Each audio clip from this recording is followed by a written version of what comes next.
Hey everybody, Breakthrough Health and Life Coach Glenn Hattem here. I'm here with some good friends of mine, Tom Terwilleger and his wife Dawn Terwilleger. And yeah, say hi everybody. Hey, what's up? Hi everybody. Hi everybody out there, whoever's out there. We're hanging out today over my place. We would have been shooting this up on the rooftop, but the wind's a little too strong. You wouldn't have heard us well, and you got to hear what we got to say today. So both of these friends of mine are going to share a little bit about their background, what they're up to in the world today, doing some really amazing things. Great services to folks that are really wanting to improve their mindset and improve their vitality, and they're going to go into that in just a moment. But I just want to say to the audience out here, get a pad of paper, grab a pen. There's going to be some nuggets of wisdom that you're going to peel from this for sure today. There's a lot of potent energy here as well too. So if you're not feeling motivated to get going, you're definitely going to feel motivated after today's conversation. So a lot of pressure on you guys. So. Yeah, that's a lot of pressure. It's a lot to live up to, it really is, isn't it? It's big shoes to fill. Yeah. So I kind of filled them in how I like to roll with things. We talk a little bit about what they're up to in the world and how they got there. You know, maybe we go back in time and look back at some of the experiences that led up today and some of the decisions that you've had to lean into and follow your unique path. And our audiences are folks that are really going at life, getting in alignment with their highest calling, their truth, and just going for it, doing their crazy. It makes sense to them. It makes sense to to us. And yeah, just it's time to share. Time to share a little bit about what's alive in your world today, Don, and what you're up to, and give them a little. And then at the end, we'll fill you guys in. We'll fill you in on how to get a hold of these folks. Well, great. It's great to be here. Thanks for inviting us. Yep. Well, I'm Dawn Terwilleger, and my path really, what has led me to what I do now is somewhat, I find, a boring story. There's really nothing I find extremely unique about my story. I've always been into health and fitness, and that's always been a driving competitive factor for me within that aspect of what I do. And so just understanding this vessel of what we live in, I've always been very fascinated on what it is that this does in all of its complexity. And it wasn't really, and I thought I was on a good path with sports and some bodybuilding competitions, more fitness, of understanding what it is that we live in until I was diagnosed with Hashimoto's. And I don't really like to say that with ownership, because even though that is part of what's happening to my body, I don't like to claim ownership to what is happening to that. So really learning about how that's affecting my body, my mood, people around me, as our environment has an effect on our body. I really then discovered, wow, there's so much more, and the layers keep going deeper and deeper every week that I learn something new on how complex our bodies are. So it sounds like you're coming from a place of working with versus reinforcing some type of label. Correct. Okay. Yeah. So working with it, I mean, this, having Hashimoto's, it happened to me for a reason that I don't know. I may never find out really the root cause to that, and it doesn't really matter. What matters to me is, okay, how do I deal with it? And as I get older, go through different environments, how that's going to affect me with Hashimoto's. I won't even call it a disease. It's Hashimoto's. And maybe, just because, you actually had to, because I've been in this industry for so many years as well, and know most of what's going on medically as well. But I didn't know about Hashimoto's. I'd heard about it. So for a lot of people, they don't understand what is Hashimoto's. How severe is that? What kind of impact does it have on your life? And there's so many people out there, primarily women, that are hypothyroid. And so it's having lower hormone that's either produced or that is going to the thyroid from the pituitary. So you could have Hashimoto's and not be hypothyroid. Hashimoto's actually is when your body looks at the thyroid and its tissues as a threat, and so it attacks the tissues. So really, like any autoimmune disorder, it just depends upon where it affects the body. So arthritis is an autoimmune condition, but it just might be affecting the joints. So in that way, understanding autoimmunity outside of just one particular area has really opened up the door to understanding, okay, people have these aches and pains or mood swings or what have you, and it really comes down to, well, let's listen to the body in its complexity and attack it literally from this point of view, and then shift and alter that path as we need to because of its complexity. One change could have a profound effect, or it may have a minor effect that you might not really see in 3 months to 2 years. Yeah, it's fascinating because really, you know, what it's done too is open the door to something else that we work with in terms of not just the body, but the mindset as well. Because it's very difficult to separate the person from the body. We like to think we can, but behavior, actions, beliefs that we all have, that we all hold our story, our narrative, you might say, for example, and our egos of who we are, it's almost impossible to separate that from the body. And that impact on the body, so we like to call it body rapport, is knowing, liking, and trusting your body. Well, really, what does that mean now? How do you trust your body?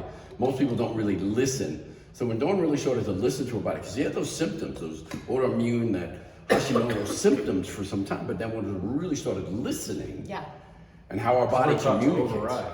Everything in our society is like override. That's right. That's right. Don't listen. Especially when you're competitive in sports. I know we're just shut it off and just keep going, keep pushing through that wall. Yeah. We've talked about that, you and I, Glenn, in terms of you know, when we're competing, or we want the best, or we want to, you know, push ourselves, drive ourselves physically. I mean, maybe it's you just taking on something new. Like here in Colorado, we've got the triple bypass. We've got all sorts of rides and hikes and runs and all stuff that you can do. And a lot of people start to do these things out of the blue. It's just like one of those things. I think it's fantastic. It's great. They've given themselves a challenge. This year, I'm going to do this, right? And what happens is we get so fixated on achieving the objective that we stop listening to the body. And not listening to the body can cause all sorts of problems. I know for me, when I was a bodybuilder, my main objective was to shut my body down when it was telling me, stop, that's enough, rest, take it easy, don't put more weight on that bar. I'd say, shut up and just go, right? A lot of athletes do that. So what happens is we actually cut ourselves off from rapport. Our body begins to not like us. We begin to not trust our body along the way. So really starting to listen, especially as we mature. As we mature, we've got to start to listen more instead of masking it, like you said, with either alcohol or drugs or porn or something else that just sort of distracts us from those issues that might be going on that we could catch early and take care of. And you know, you talked about performance. It's not just about surviving, you know, it's about really performing at our best at any given time, any given task. Regardless of what is happening to the vessel or in our minds, what's happening. Yeah. So it's kind of getting you know, pushed and sway the ebb and flow and what's being attacked at you at that moment and dealing with it. I mean, you've even most recently you've gone through this process where you kind of like cut yourself off a little bit from not only who you are but your physiology, and you've kind of regained that. That's a process for you, just like everyone else, I guess. Yeah, I had been very body focused, incredible body rapport, and then I became very other focused. I was catering to what other people needed, and I got distracted from my own commitment with myself, and so I had to find my way back in a unique way. And so that unique way was having, you know, things like you said, what is that? Why is my knee all of a sudden doing that? Why is what, you know? I'm like, oh shit, like you listing that off, I'm like, maybe I've got Hashimoto's. I can see them when wheels turning in your head. It's like, what's going on? Wait a I second. got that. And we all do that. We're like, okay, I'm curious, I'm exploring what's going on as I'm aging and things are changing. And when you're operating at a very high level with your fitness or sports, you end up experiencing a sensitivity to, you know, when you just haven't even been to the gym for a week or haven't done your regular routine, it's like there's a 40% drop in performance. You know, like when you get sick, run down a little bit. And I think for me, you know, I recently went through a period where, as you know, like it's finding my body rapport again, reconnecting with myself, you know, recommitting to listening to my body, not just what's going on in my head. Right. Not listening to all the things that are going on outside, all the distractions. There's always distractions. There's always going to be something that's going to try to trip you up. Yep. Yeah. Yep. And it's so easy, as you know. I mean, especially when you've gone through either We hired these folks in the background. some immediate or past trauma. What happens is we do get caught up in our head. We get in our head. The prefrontal cortex is always working, always thinking, always being distracted, you know? And so we cut ourselves off from the body. So it's important to understand on a very simplistic, on the most basic level, how our body communicates with us, right? And it can, I equate, in our experience, the lead coaching process, we equate it to the whisper, the shout, and the slap in the face. And for guys, it might be something even harsher than a slap in the face, right? You know, like, how am I getting kicked? And right? And I'm still not listening. So if we're always stuck in our head, listening to our head and the distractions and the inner dialogue, then we don't give our bodies, we don't give ourselves a chance to listen when the body's whispering. And the whisper might be a little ache or a pain or something's not quite right. I'm feeling a little bloated. Some little message that your body's sending you that we ignore or don't even hear, for that matter. Or refuse to hear. That's right. Like, oh, that can't be happening to me. Yeah. Not me. We don't want to know. It's better not to know, you might say, right? And then what happens is it escalates and it becomes something more of a shout. I mean, we equate it to like a lover.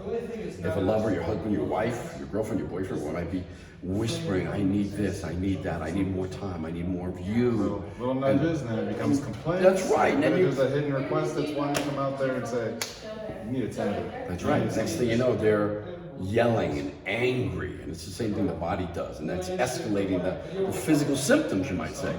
The last thing we want is to get to the level of the slap in the face, because that's the cancer, that's the diabetes, that's the autoimmune responses, that's the injuries from overdoing it with our sports. So knowing the whisper, the shout, and the slap in the face, and listening for and being attentive to those whispers can make all the difference in the world in terms of, if nothing else, creating rapport again with your body, reconnecting like you have. And maybe you live in a situation where, you know, you've been blessed and you haven't been hit with any of these situations, but there is that just of aging and progressing as things change, hormones change. You get into, you know, maybe just the graying of hair when that's just an excess of hydrogen peroxide in the body. So that has something to do with your body's telling you something. I must have a lot of hydrogen peroxide in my body. I kid you not, though. I went into COVID, a young man, came out something else entirely different.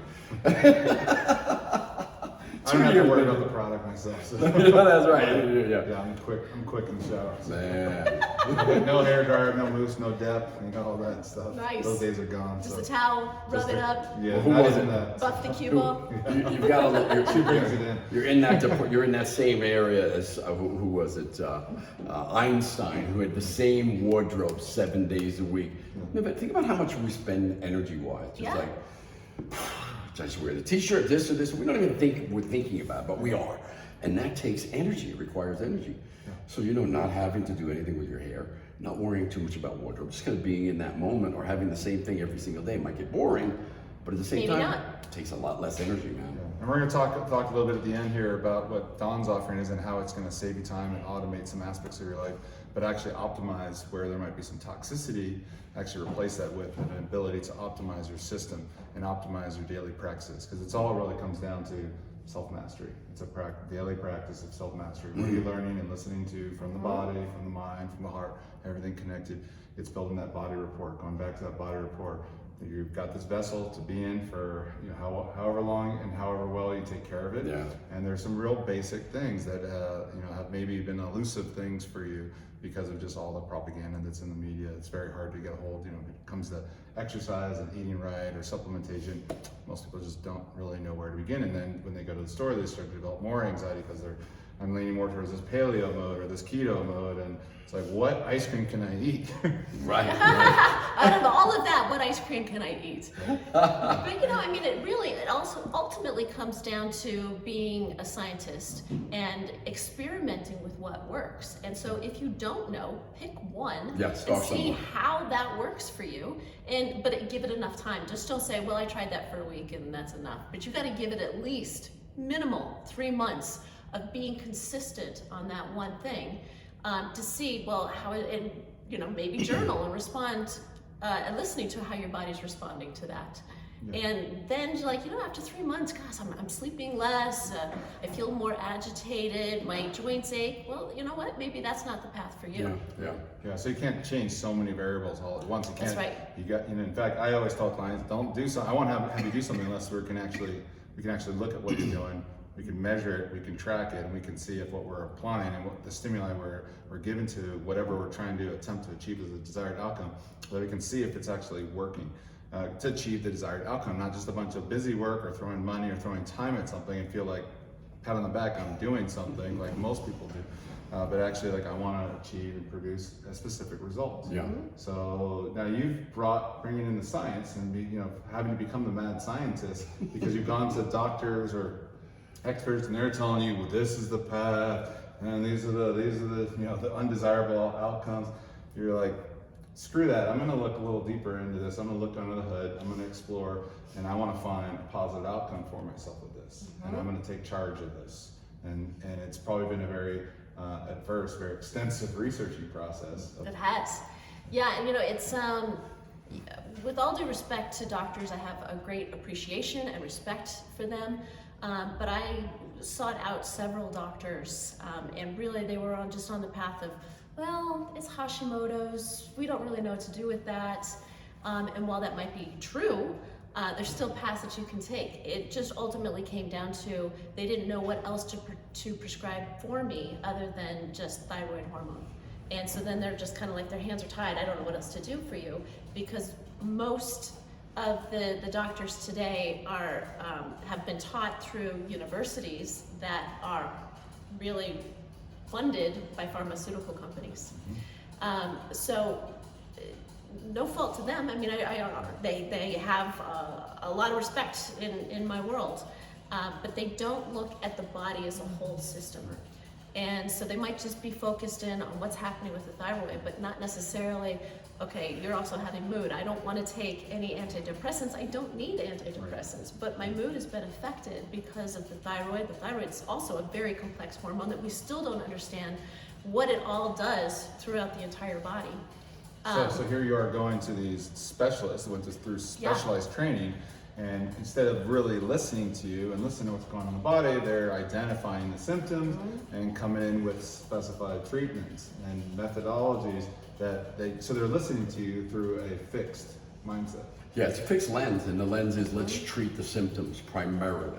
That's really what goes on. Treat the symptoms with pharmaceutical. And when they don't have any other pharmaceuticals to offer that individual without looking at history. There was no extensive history that none of them did for me. So that's where I had to go, like you said, look under my own hood and do a lot of extensive research, which opened my eyes really to just the whole field of epigenetics and how our For the audience who doesn't really understand epigenetics, explain a little bit about epigenetics. Yeah, for our genes, they're for that fixed mindset, tend to believe that it's a fixed blueprint, that it's unchangeable, that family history is that's it. My mom had diabetes, then I must have diabetes. And that's not necessarily the case, because very often your genetics only play a very small role in that situation. That's where epigenetics means. In Greek, epi means above. So epigenetics, that's above the gene. That is the environment, the thoughts you think, the toxins that you're surrounded with, the quality of sleep, your nutrition, everything really then communicates with the genes to either turn on or turn off, to express or to not express. So it's informing our environment, either intrinsically or extrinsically, is informing the genetic code what to do. And that's regardless of the SNP or the variant of gene that you inherited from your parents and from their parents and from their parents, because it can be transgenerational. What's interesting about that too is that, a lot of times if we're told, and there's so much going on in terms of the world of DNA and DNA testing and, all these different programs now that are telling you what your ancestry looks like and all these things, is that a lot of times we can learn something that's just like, oh, see, I have this pre-cancer gene, I have this variant. Like the BRCA gene, for instance, right. with breast cancer. Breast cancer, that's right. And now we begin to form a belief around that this is what's going to manifest. Granted, we may take some action to prevent that, but in many respects, planting that seed, this is the expression, this is what I'm going to have to face eventually, can ultimately manifest that. Yeah, because beliefs you start thinking about those things, and then thoughts become things. Absolutely And right. I grew up, my mother was morbidly obese, my sister was, and it's like, I kind of did different mathematics. I just thought, okay, whether it's diet sodas or Slurpees, maybe I shouldn't be entertaining either of these things. You know, I don't know where these are out in nature. You know, they're these chemicals. And my body, if I have a rapport and I'm listening to my body's gonna say, where'd you get this? You know, we can't deal with this toxic overload. Right.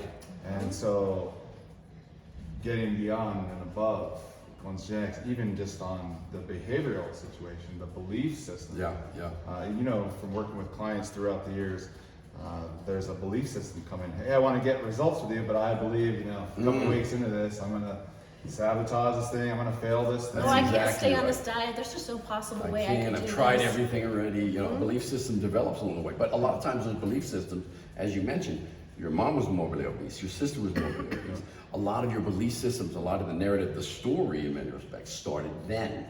It's like we don't come out of the womb knowing how to do money, knowing how to do relationships, knowing even how to do our body. Although, if we do come out of the womb knowing anything, it's how to do our body. If we listen to it, it's nurture that tends to sway us in a direction or another, right?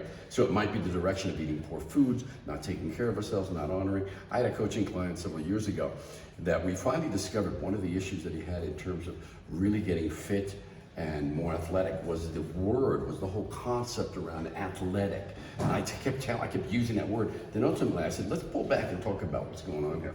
And it turned out that his parents taught him academics were the most important thing. Your body, exercise, you know, athletics, not important. In fact, those are the demons. That's bad. You want to pull away from that. And to reinforce it, the jocks, the athletes picked on him. And they're bullies. And they were the bullies, right? So he began to hate the idea of athleticism, which was related to his body and his connection with his body, right? So every time we tried to move forward and create a higher level of athleticism, he connected it back to his story and who he believed he was in that respect, and rebelled completely against it and would find ways to sabotage it, right? Yeah, so we have to be real cautious about that and understand that, yeah, the biology of belief can play a big role in how we express our genes. We'll take it a step further from what he's sharing on how we have this awareness, this intelligence, and even beyond some of our foolish or foolhardy choices. How can we step beyond those things to an awareness that's like, what's going on with me? Like, can I be curious? Can I be curious to just not take things at face value? That this food in the store with a brilliant marketing is out there to help me make better decisions. That I can investigate. There are plenty of sciences and plenty of ways to explore what's really going on underneath the hood, under the surface. What's going on with me?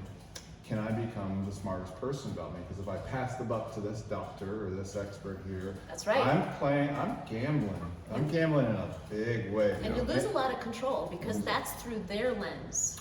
Right. That they're looking at you as opposed to what you really feel and inherently know, may not understand, but you know in your own body.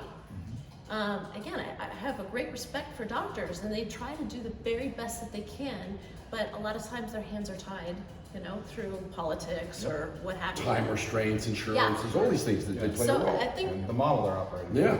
what you said is to, and one that really just keeps you young, is to remain curious and just try to understand what you live in. If your house is dirty, more than likely you're going to be dirty, right? So it's clean where you are. Just clean it up, and then if that's just starting from cleaning your bedroom, that will have an effect on your body. Yeah. So then consider what we're being bombarded with as far as the media and what you see in the grocery stores. And I'm sure you hear more and more these days that you want to stay to the outer perimeter of the grocery store because that's where the healthier things are. You go into the center of the store, those center aisles, and that's where you're going to have more of the prepackaged foods. Well, question what's on the box, because marketers are brilliant. They want you to buy their product, and so they're going to do whatever they can to persuade you, more often manipulate you into buying that product. So for instance, we have a guilty pleasure that we like all to, do. yes.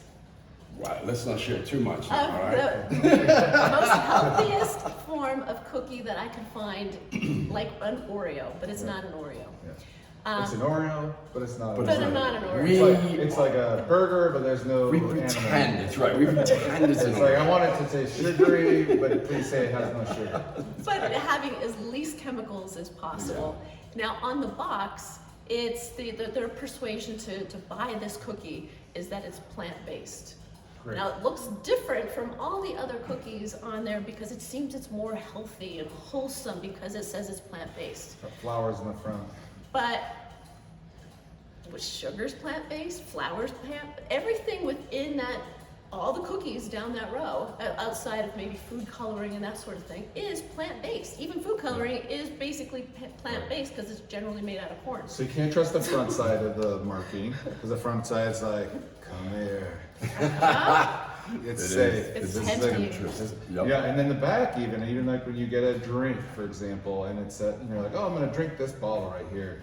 And it's 2.5 servings, that drink. So even the information in the back's in there Yep. to manipulate you, because the servings are That's right. Everything's tricky. Might be twice the caloric intake as it might present itself as, you Yeah. know? But I think it goes back ultimately in terms of really us becoming empowered and not being disempowered and having that power taken from us or allowing it to be taken from us. It goes right back to how you really kind of introduced the subject, which was you've had enough. You've discovered something that's just like, I'm tired of feeling this way.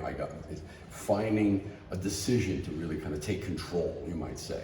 And it really begins with the decision. Actually, it really begins with curiosity. And I love that you pose that as such. It's like, what if? Become curious about. How can you perform better? How can you feel better? How can you understand your body better?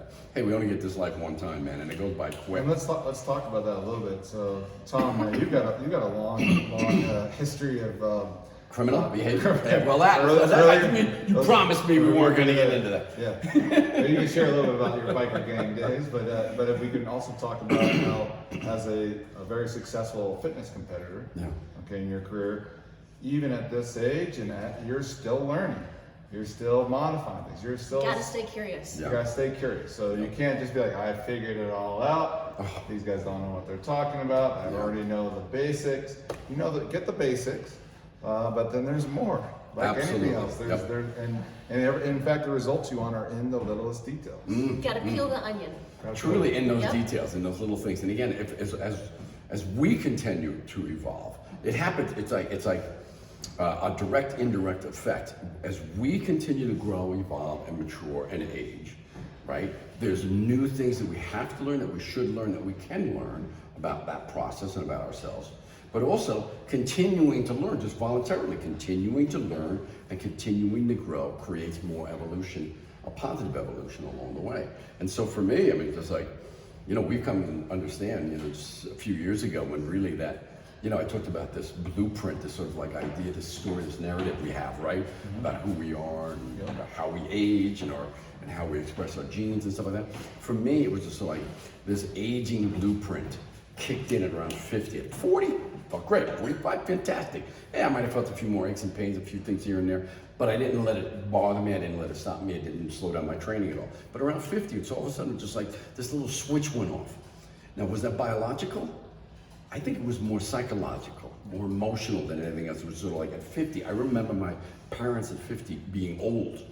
So this was the model that I was bringing forth with me. And all the propaganda and all the commercials. Right. Absolutely, of course. You look at Dr. Rick online in these progressive TV commercials. He's trying to keep people from becoming their parent. And they're all 45 or 50 years old or so, and now beginning to go down that road, right? So understanding that, recognizing that, hey, this is the path I'm on. This is not the path that may be leading me to where I want to go, just because my parents, my grandparents followed this particular blueprint. And all due respect to your parents, they were 45 years older than you. Yeah. So that, they're going to be old compared to more of the other compared to parents when you're a kid that looks old, that appears old, but it becomes the blueprint in many respects. So we have to continue to learn, continue to grow, and also rethink, you might say, right? Rethink what we think. So even the stuff, so the reason I bring that up is because we've discovered not long ago, around that 50 mark for me, that what I was doing that was successful before, the training, the diet, the whatever I was doing that made me Mr. America and a successful athlete and worked right up to that point, was no longer working and probably wouldn't work for me moving forward. That same you're a strategy different didn't person. work. That's right. You think that New really roles. every Yeah. 7 to 10 years we are physically new beings. Yeah, all new right? cells. All Yeah. new Everything. cells. Everything gets regenerated. So you're different than you were in your 40s. Yeah. Absolutely different. Unfortunately, the new brain cells continue to generate the same old thoughts and beliefs in many respects. Right. So we have to be able to unfold that and say, hey, you know what? I've had this belief for all these years. I'm starting to recognize it. It no longer serves me. Finding ways to erase it. We've worked on that. I've worked on that. And that's something that's so important in terms of moving forward and continuing to learn and grow. I'm always, and curiosity really is where it begins. It's being curious. It's like, okay, I feel okay, or I feel like crap, but what would it be like to really be at optimum levels, to feel good, to really feel good and energized all the time? Okay, what would that be like? And then kind of creating that model in our minds and maybe even vicariously modeling someone else who does have that. Taking a look at someone who's just like, God, instead of saying, I wish I could be like that, what would it be like to be like that? What would I have to do to be like What that? would I I say to think- myself? Yeah. What would I say? How would I be? That's right. And I think in a lot of people's minds is that they're afraid to ask those questions because they're afraid that they're gonna have to do something about It it. would require work. It's gonna require a change of diet. Well, you know what? I really do like having my beers on the weekends, or gonna be sacrifice. there's gonna be Something's some gonna take a hit. sacrifice of what you've liked and created a habit for yourself that might ultimately be your downfall and Yeah. why you're in the Things position now that you're become in. your poison. Yes. And I guess it really comes down to choice in many respects too. Curiosity, building a new model, and ultimately having to make a choice. Because there is a choice. Some people, and listen, I could easily rethink. In fact, I talked to Dawn about this just the other day. I said, at the end of the day, are we gonna say, we spent too much time in the gym. We spent too much time thinking about our health and our wellness and the food we eat, stuff like that, as opposed to some other alternative to really enjoying life and taking in the pleasures that life has to offer. And a note to the audience, actually being in the gym will add 10 years onto your life. Mm-hmm. Those 10 Well, you years gotta do will be in the something. gym though. That's right, exactly. That's what I'm talking about. But you actually have to do something in the gym, not just go. That's exactly what we're talking about, you know what I mean? So anything and everything is worth rethinking in terms of our model of the world, what are we missing out on as a result of spending more time in the gym? What are we missing out on as a result of saying, hey, you know what? I don't drink. I don't want to, I just don't want to put that toxin in my body. I don't eat this, I don't eat that. I don't travel here because that's too risky. And where do we draw the line? It's sort of like, I don't eat this or this because it's not really good for my body. Well, I don't travel here. I don't want to go to Mexico because it could be dangerous. I don't know what could happen there. It's a foreign country. Where do we draw the line in terms of no longer taking risks or trying to mitigate that? And it's, all of And us. there's we're quality of rethinking. life in that. That's right. Yeah. So we're not saying, hey, this is the right way. We're saying this is a healthy way. This is a great way to increase your joy now, I think, because you can get more out of it. You can breathe better. You can feel better. I'm a big believer that none of us can really maximize our potential. Even if we had the possibility of doing that, which is very little possibility, we couldn't even get close without our being in our full, physically fit, mentally fit, the highest possible self. It just couldn't happen. Well, that's a journey because it's a never-ending journey. With that, you can't just say, well, if I do all of this in 1 month, then I can stop for a year. That's not the case because it needs to be consistent. But I liken it to no different what financial advisors say about saving money for retirement or your older years. That's what muscle is, muscle currency. You've got to build enough muscle on your body now so that you can be super fit in your 80s and 90s. Well, let's reference you on this because you and I are both when we work with ourselves and work with others, it's all about maximizing our potential. It's just a way of life. It's just a way of being curious with ourselves, curious about the people we get to spend time with. Where does that come from? Where is that? I've always seen you as the mindset man, and when it comes to max mindset, that's even been your title. True. But going back, I guess maybe going back in history to all the different things that you've engaged in, you know, from leaving the biker world to becoming a competitor. You know, where was that born? Where did that come from? It's interesting because even entering the biker world, when we talk about the biker world, we're not talking about the Tour de France, right? We're talking about outlaw bikers, you know, and literally rule breakers. The original Sons of Anarchy guy here. You know, riding the choppers and stuff. I did that for well over 5 years and kind of admired that for years before that. And that was a curiosity. That was something that was just like, hey, it seemed to fit my model of the world, having been, you know, struggling with dyslexia and learning capabilities that were just really challenging in about 3rd, 4th grade or so, being put into the special ed class in Here's 5th my grade. unique path. Yeah, it was just sort of like, it was almost pre-programmed, predestined for me to be a 1%er, as they call it in the outdoor bike community. And so that seemed like, wow, there's the camaraderie, there's the brotherhood, there's the connection. This is where I belong. So I kind of moved into that path or so. But even early on, and I think this goes back to a lot of what I didn't understand then, that a lot of people struggle with these things. Dyslexia, learning capabilities, hyperactivity, a lot of people at that time. But you feel isolated. And I think this is one of the challenges most of us face in our lives whenever we look at ourselves in the mirror and say, I'm not good enough, or I'm not strong enough, or I'm not fit enough, or whatever I'm not enough, is that you're not the only one feeling this. The vast majority of people feel this in some way, shape, or form, and yours might be specific, maybe it's not. For me, it was something more specific. I'm not good enough, I'm not smart enough, right? Was my issue going forward. But it's interesting because as I evolved through that process, I can remember, and in fact, I used to get teased all the time. People would call me Imagine. Imagine? Oh, Imagine. That was my nickname because it was just like every time I'd hang out with somebody, whether it was a family or a group or some buddies, I'd be like, I'd see a bird go, I'm like, Imagine? Or something would happen over here. I'm like, imagine if. It was always imagine if. And that was very much in my childhood too. And that is something that we shared, you know, just talking through this. We were like, I was Imagine too. They didn't ever call me that as a nickname. But, you know, I can remember vividly sitting at a table with my friends. We're all having burgers that our parents just made. And there was a butterfly, very similar story, that Mine just was a flew bird. by. And I'm like, imagine being, not just flying, but imagine being that butterfly. And they're like, what are you, you're weird. Yeah, You know? and that was what most people thought. It's like, you're weird. It's just, who thinks like that? You know what I mean? It's just like, and I think the truth is, I think we all think like that in many respects. We all have that curiosity. We all have that desire to discover and to be something different or more than what we are and understand the universe more. Well, I would look at that It's too suppressed. as, you know, at what point, I mean, you wouldn't say that to a 5-year-old kid. You know, like, hey, let's look at this stone and let's just imagine that it's a castle. But you wouldn't say to that kid, hey, you're weird, kid. Yeah, You know, so wouldn't. at what point do we look at each other and just Right. say that imagination, that creativity is no longer acceptable? Yeah. Stifle that. So that was sort of like how it evolved for me, just in the mindset component. But at some point, I stopped imagining. I think I got told too many times, you know, that's weird. It's part of my being stupid. So I kind of stopped that and just kind of moved into something You that got was. into hiding and then overcompensating. Yeah, I went into hiding because that's exactly what it was. It was hiding from the So you world, shove playing that part of small. yourself, cut that off. Yep.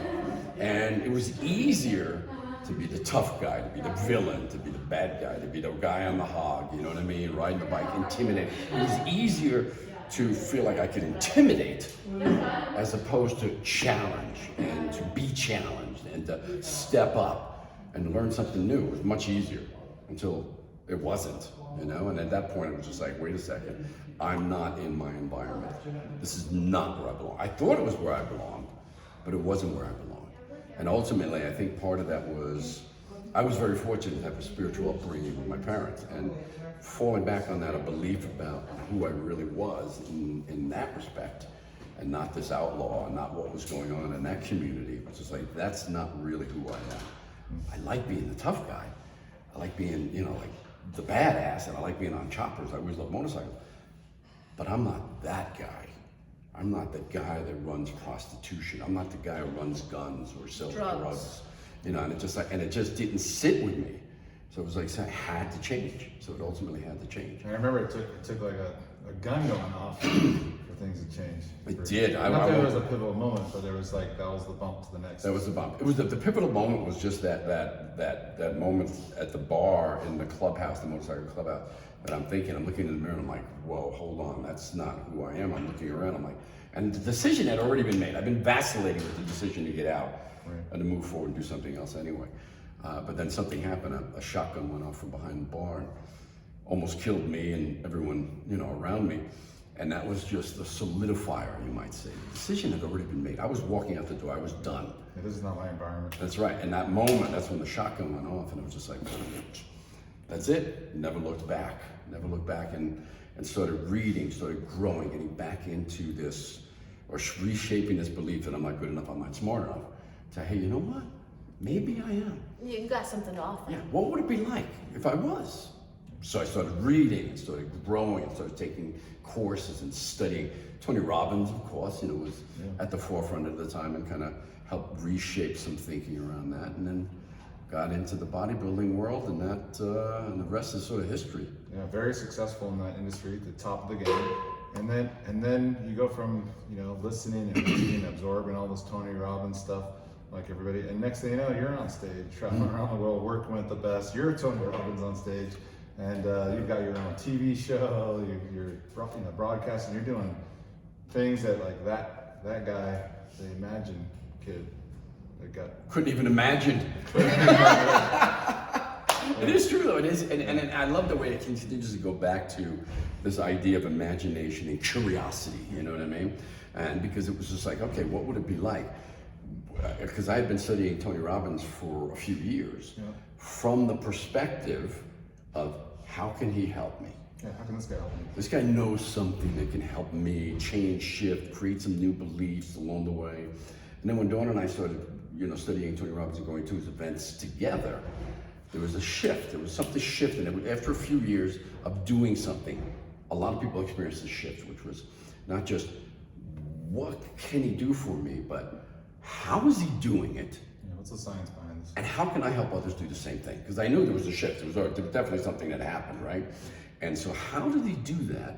And how can I help others do the same thing? And that's when I began to study NLP, hypnosis, and more, and human psychology and sports performance, and put those building blocks into place to create a thriving coaching career. Yeah, you've impacted a lot of lives, including my own, tremendously. And then you've here you go from kicking ass in the biker world to kicking ass on stage to really like how can I show up and really empower people in the audience and people I get to work with one-on-one.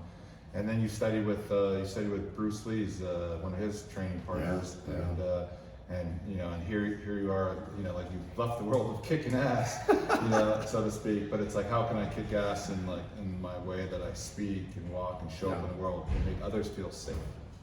Because that's like when we think about healthy masculinity in the world these days, it's how are you providing a container? Absolutely, that's a very great way to put it. And this is something and by the way, I just wanted you guys to know that I learned every bit as much from Glenn as I might have the ability to share, and thank you for being receptive and forgiving as well. So because I learned a great deal working together in this department. But I think be able to create that container, a safe container for your spouse, for your partner, for the world, for your business. You know what I mean? Psychological safety is such a critical component in learning, because it's always risky to put it out there. It's just like, oh, I'm gonna take a risk, I'm gonna try and learn something. I might look foolish, I might look stupid, I might not be successful, along the way. The world's full of people that are still asleep and dangerous and can be harmful to themselves, harmful to others, and here you are trying to say like, I got you. I got you. And I think for me to be able to provide that, to feel good about that, a lot of that had to do with the martial arts studies, because I studied Kung Fu early on when I was younger, and then that's when I got into the bodybuilding, and a lot of things changed. But studying with Bruce Lee's partner, Guru Dani Inosanto, and JKD was just a real eye-opening experience, because it was something, I had studied Kung Fu, but it was just like, and this goes to almost everything in many respects. A lot of times it's about unlearning as much as it is learning, right? Yep. We have to unlearn these old patterns, these old beliefs, these old much unlearning. For me it was like Kung Fu was very plum flower fist blocking, and JKD was something entirely different. And it took me a while to unlearn. Now I'll never forget the moment too. It was like when I was doing the kicks and these punches and these defenses and offenses, it was just like I kept going back. And all of a sudden it was just like, whoa, the new pattern emerged, and it was completely graceful. It wasn't having to think about it or not think about doing the other thing. It was rather, hey, you know what? This is taking place. This has now become part of who I am. That's right. Yeah. And so it's been a great process, not only from, you know, feeling like I can defend if necessary, but also from a mind growth perspective, man. Powerful stuff. Yeah, I'm working with those same energies. You see me in the room across the way. We have this Oh, two-story yeah. climbing wall where I go through these grueling workouts with my coach, just like I torture my clients. And I get put through the ringer, and it's, you know, all muscle, all firepower, breathing, staying calm. And then when it's climbing on the wall, it's like too much muscle. You know, stay relaxed, stay calm, breathe. I'm preparing to climb Devil's Tower in Wyoming in a couple weeks, and I'm not going to get away with like muscling through it. Yeah. You know, it's really going to be about, you know, More finesse. more finesse, more strategy, more breath, relax. It's fascinating because I was watching the other day. Yeah. You know what I mean? Again, most people on these walls, right, especially here in Boulder, they're kind of small and lean. They're climbing. You almost look like the guy's a climber. Yeah. Right? The guy has his powder, his chalk pack everywhere he goes, right? And you can see it up. But you on that wall look like the Jolly Green Giant. I gotta be honest. Well, I mean, the advantage to that is that you're halfway up the wall even before you know it. Oh yeah, because one of your reaches, size. he's halfway there already. Yeah, it's what it is. Yeah, it's like Godzilla or King Kong on the rock. You know? Exactly, it was like King Kong climbing up the Empire State Building. None of that muscle helps up there, you know, as soon as the wall tilts a little bit. True, man. But I love, you know, what you're sharing, because it's like you've used the mind to train the body, and then the body to get the mind right. And so how can you, if you're not taking care of your body, have a healthy mind, vice versa? And I want to go back to Dawn and just on like what you're up to in the world right now. I'm just going to use this as a segue to like, she has done a lot of research. You've done a lot of incredible research with yourself and have come to some really great conclusions. Conclusions that lead to the next thing, and it keeps going. But there are some answers within yourself that you found, and in doing the research, you've actually found some really great tools and resources and vehicles for creating something of like, rather than just trying to live with and self-medicate, actually, how do I optimize my body, my mind, so I can continue to engage with life, continue to take risks. So we stopped taking those risks. And so, yeah, as I said, you're gonna calculate those risks. So you had to figure out, how can I calculate my risks so I can keep in the game? And what does that look like for when you work with folks? Maybe tell them a little bit about what you're up to these days, because I think it's pretty magical. Not magical, but it's pretty It's pretty cool, powerful man. stuff. It's Yeah, pretty- it's, Even well, I sit back, I'm like, damn, she knows some shit. thanks for that vote of confidence. But you know, it really starts with the nutrition, what we're putting in our bodies, whether that be ingesting, seeing, hearing. Yes. Like I said, the environment is so impactful to what's happening. Most of us are in a toxic overload. Yeah. Most of us are in a toxic overload, and a lot of that is mostly, I mean, one of the greatest impact is through nutrition. So as we go back to that conversation about staying curious, you know, trying different foods, having variety with what you eat is really good. But all of that is just like, okay, that's some information that you might be able to try, but if you don't know what you're doing, if it's not measurable, it's not going to change. So that could be said in business, that could be said for your body. So you need to measure these things, and really one of the best ways to do that is through blood testing. So understanding your blood work, and that's where I come in, and it's not just one value, it's how those values play on other things that are happening. So you want to be able to test a variation of things, not just what your doctor necessarily gives you, because the reference ranges in these blood tests are 95% of the population.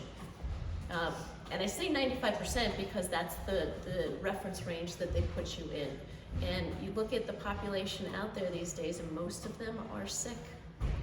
And so you don't want to be in that reference You don't want to range. be in the good standards. Yeah, The yeah. good standards suck. That's right. It's like, that looks, you're good, you're fine, you're healthy, but look what it's being measured against. Look what it's being, and so those reference ranges, they change. They're different from what they were in 1950s. They're even different from what they were 10 years ago, maybe even 2 years ago. They're constantly being updated to a sicker population. To make everybody feel a little better about themselves. Mm. And And why- feed into the sick model. And why a size 6 today, just 7 years ago, was a size 10. Same amount of material, but they've changed the number to make people feel a little bit better about Wow. themselves. Remember when guys started wearing their shirts out instead of tucked in? It was like around the same time the dad bod became popular. Yeah, exactly right. So we changed our standards along the way, and that's what's happened in the medical community. So I would say, you know, within this curiosity conversation that we're having, stay curious and make subtle changes, but record those changes. And that, I think, is really one of the most important things. You gotta know where you wanna go, and the steps to get there. You may be, I don't know, you're making it up, but at least record it to see those values if they make a change. And that's really what I've been putting out into the world these days, as you say. You know, really understanding blood tests, the values, looking at the gut, the microbiome, and maybe those foods that seem healthy, like an avocado, might not agree with you.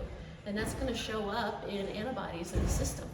So someone's really trying to be on top of their macronutrients. They're like, I'm getting the right amount of protein and the right amount of fats, that we need to peer a little deeper and see whether you have food sensitivities, allergies, things that like, the gut is what's considered the second brain. So there are so many brains in the body. We're not. We're like octopus. Right. There you are know? so many brains, and why would you neglect this one that's responsible for taking in all the building materials and making sure they get to the right spot? That it's not normal to feel that degree of inflammation and upset, and so it's really looking at what percentage of, you know, what's the ratio of the foods I'm eating that are good for me to fun foods that are not really foods at all, and healthy foods that are all bad for me. Right, and that doesn't necessarily mean just now, if you cut or eliminate knowing those foods, first you need to take a test to know those foods, that you have to avoid those foods for the rest of your life. That might not be the case. That it could be that it just is, you know, 3 to 6 months that those foods are out of your system to allow your body to heal, and then start to reintroduce those foods back into the system to see how they respond with the body. It might be that inflammation has gone down enough that those foods no longer affect you negatively like they did before. So how dangerous is this to do this kind of testing to find out what's good for you and what's bad for you, compared to maybe just getting on some meds with the doctors where they're playing a game of chance and rolling the dice and saying, well, we'll just affect one area here, and you know, you might have to take a couple other things, deal with the outcome or the impact of those choices. Like when you're talking about this unique way of approaching things, that's more like, how do we get to the source of the matter? Well, let's look at pharmaceuticals at the moment. Pharmaceuticals aren't right now intended to treat, because they don't understand how to treat. They're only to mask the symptoms. Right. So suppress the symptoms.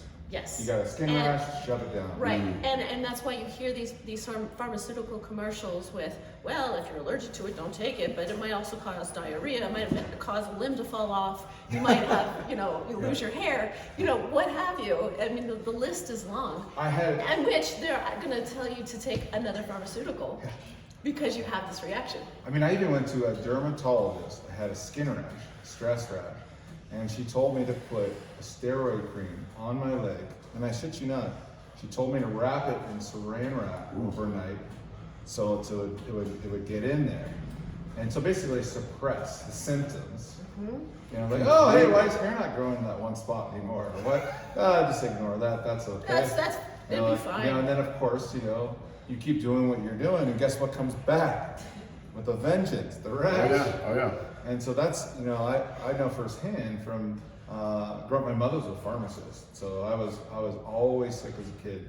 You know, if you cough or sneeze, it's like take 20 of these. You know, ear infections. You know, keep drinking the cow's milk, keep doing these things. And the food choices I had were, you know, it's Cheerios, it's good for you, and rice cakes, they're good for you. You know, Rice cakes were like, we all thought they were good for us. I even had diet chocolate fudge Canterbury soda in my lunch. I remember that.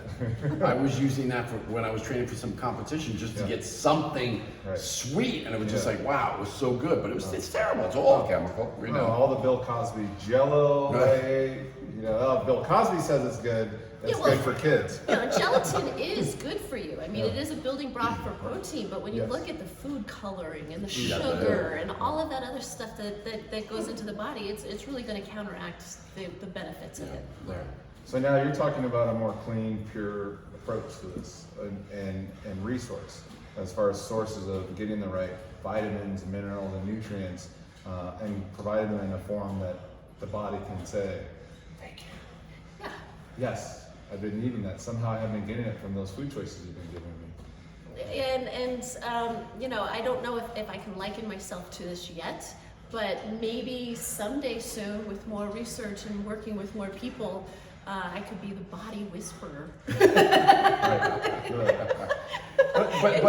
But all those things leave clues, and when you're looking at the blood, and you're looking That's at the DNA, and you're looking at symptoms, and you're looking at how the body's reacting to things, it becomes a lot easier. And some of it is, as you were talking about today, it's just like, hey, a lot of these autoimmune responses, MS, and you know, arthritis and Hashimoto's, stem from a similar place or have similar aspects regardless of whether they're targeting a particular area or not. And there are specific nutrients that can help neutralize or change or support your immune system in making its own change, in eliminating some of these things along the way. So one of the things I love that you do is you're able to look at that and say, okay, here's some of the things that we know will have a positive impact. The rest of it, let's evaluate how the body responds to it. Be a scientist, test the data along the way, make the appropriate changes, and then you come up with what I love is this process you're using for new formulations where, for years I took this, and this, and now it's just like, now I'm not gonna say it's all in one pill, because it might be all in one pill, but there's multiples of that pill, but it's so much easier to have a customized, formulation that really works because it's been tested and reevaluated again and again. And that's what I like about doing the supplement formulations. Now, supplements mean nothing unless there's a good foundation with a good diet. So like you don't think about agreed. the frosting on the cake unless you got the cake made. That's right.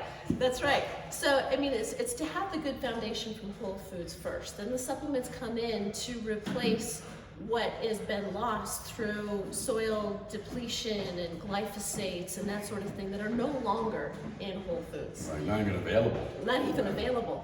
So bringing those supplements in, but the supplements themselves might not be active. Let's just say vitamin C, for instance, touted to help with colds and skin to form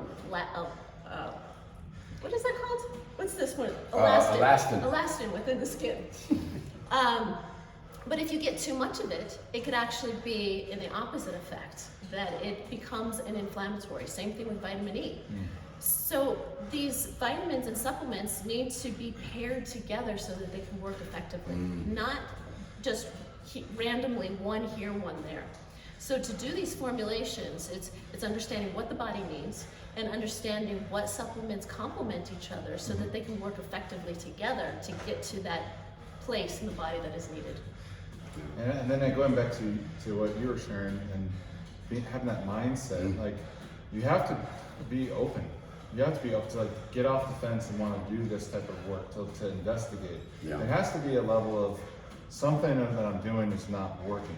And I remember watching this commercial where there's 5 guys overweight, they're in a greasy restaurant, and they're talking to Flo, the waitress, and it's like, hey, send more of those greasy whatevers over, and they're just like, oh, I can go for another round of those, and then it's, oh, I don't feel so good, I don't know why, and the waitress comes over with, Pepto-Bismol, right. And it's like you drink this pink, weird alien stuff and you pound that, and then at the end of the commercial they're like, I feel better, and then one guy says, one more round of everything. Right? You see the same thing, same commercial for the guy's A1C is too high. So his blood sugar is too high. So he's got this monitor on his arm and he's sitting there with the menu in front of him, and then he checks his blood sugar and he's like, well, it's good, so I can get that. Yeah, this is one of the issues, even with insulin for diabetes and some pre-diabetics, is that becomes a carte blanche to eat. As long as I keep my insulin levels regulated, I can eat sugar, I can do that.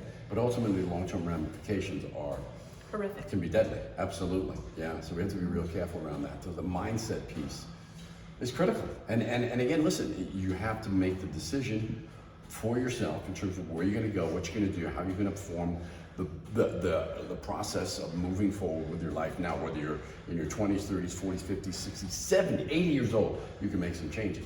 But it has to be, you know, something that you want to do. There's no one who can force you to do it based on statistics won't do it. You know, analysis won't do it. Emotion is the only thing that really gets us to move. The last time I bought a car, it was like I needed a car, but I bought the car based on the fact that like it excited me. I was like, this is cool, I love this car. That's the reason I bought the car. Most people won't take action, even for their own benefit and to change their lives, unless there's an emotion involved. They've been told that, hey, you know what? You're not gonna make it. Hey, you know what? You're about to develop diabetes. Hey, you know what? You've got this or this or this. It's not working. And even then, most people don't take action, you know? So we have to make a decision. Isn't there a pill for that? Can't you give me a pill for that? Yeah, I know. So this is, but again, keep in mind that even when your first thought is take a pill, your first thought is the doctors can help me, I can trust them, is that we've been indoctrinated. This was part of going back to the narrative. It's important, not only how we age, but the process along the way as well. We've come to trust doctors, we've come to trust medicine, it alleviates the symptoms, and that's really all. I just want to get rid of this headache, I just want to get rid of this pain, I want to get rid of this nausea. What do I got to do right now? So you let everything go until it's that point where now, oh shit, now I'm into the sick model. Yeah, and now that's they right. got me. That's now right. I got a layer of pills, and now I'm really, you know, at the whim. That's right. It's harder to pull out of that. It's harder Very to change hard. that once you're in that, you know? Because it may be irreversible at that point. Yeah. Yeah, you might have pushed it just to that edge far enough that there is no coming back. And perhaps at that point, there's a whole other realm where you get into. Perhaps at that point, only prayer is what you've got. And faith. Well, hang on a second here. This little thing popped up. Okay, we're good. Well, speaking of prayers, I'm hoping we got battery life left. We're gonna be wrapping this up right now with just having you share a little bit about how to get a hold of you, what your services are these days, and yeah, I think just and even yourself, Tom, just as a Mac Mindset coach. You got it, bro. I think it'd just be great for people if they want to get a hold of you, reach out, or through me, I'll be connecting you as well.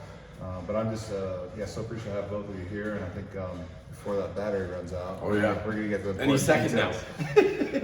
Well, as I said about epigenetics, that's above the gene. You're influencing your genes to turn on and off. And so I've named the part of our company that deals with epigenetics, Influential DNA. You can go to influentialdna.com and you can read more about what I do, a little bit about me, and more information from there. Yeah, absolutely. I highly recommend it, by the way. It's like the next level. If you've already made a decision and you're looking at those macros, now it's time to go in a little bit deeper. Get curious about how much further can I push myself? How much further can I perform? How much better can I perform in the bedroom, in the job, on my business, whatever it might be for you with raising your children. Find that way, and this is one of the ways to do that. Another thing too is, hey, listen, if you're over 40 and you're starting to feel like those energy levels are dropping and you're starting to naturally feel less vitality in your life, hey, we've got a great quiz for you. Go to vitalityscore.com, vitalityscore.com. Take the quiz, and then we've got some great information. We'll send you a personalized study on your results specifically, and I think that'll be very helpful. And you can get in touch with me through that. Great. And through Glenn. Thank you guys so much for being here. Thanks, today. Glenn. So Appreciate the opportunity. Yeah, absolutely. And thank you everybody for listening, and tune in for the next episode. And we'll have these guys back again, of course. But thank you guys for being here. Thank you. Thanks. Thank you, guys. We'll see you soon.